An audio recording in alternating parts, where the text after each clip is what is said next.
బంగ్లాదేశ్లో హిందువులపై జరుగుతున్న దాడులు బాధాకరమని AP deputy CM Pawan Kalyan అన్నారు.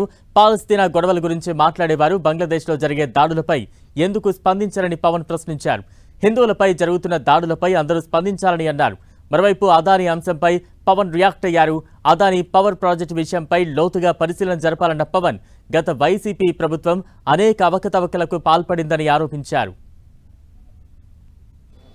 ఒకటి ఖచ్చితంగా గత ప్రభుత్వం చాలా అవకతవకలు జరిగినాయి, అది దాంట్లో భాగమా లేదా అనేది చూడాలి. రెండు, దీన్ని ఇంటర్నేషనల్ కాన్స్పిరసీతో ఒక యాంగిల్ ఉందా, సో మల్టిపుల్ యాంగిల్లో చూసేందుకు దీన్ని కొంచెం కాషస్గా ఉండాలి. దీనికి చాలా మరింత లోతుగా అధ్యయనం చేసిన తర్వాత, అంటే మనదైన అధ్యయనం చేసిన తర్వాత, విచారణ జరిపిన తర్వాత దీని మీద మాట్లాడాల్సిన అవసరం నేను అనుకుంటున్నాను. బంగ్లాదేశ్లో హిందువుల మీద ఊచకోత జరుగుతూ ఉంటే, దాడులు జరుగుతూ ఉంటే బేసిక్గా భారతదేశం సమాజంలో స్పందించదు.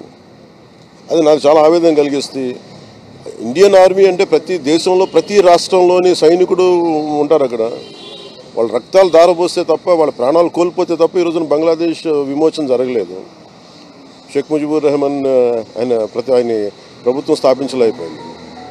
ఇది ఎక్కడో చోట అందరం కలిసికట్టుగా మాట్లాడాలి. ఈ భయాలన్నీ వదిలేసి ఎక్కడ పాలస్తీనాలో జరిగినప్పుడు ఒక ఎకో సిస్టమ్ అందరూ బలంగా వచ్చి నిలబడ్డప్పుడు, మీరు బంగ్లాదేశ్లో హిందువులను ఊచకోత జరుగుతుంటే ఎవరు ఎందుకు మాట్లాడరు?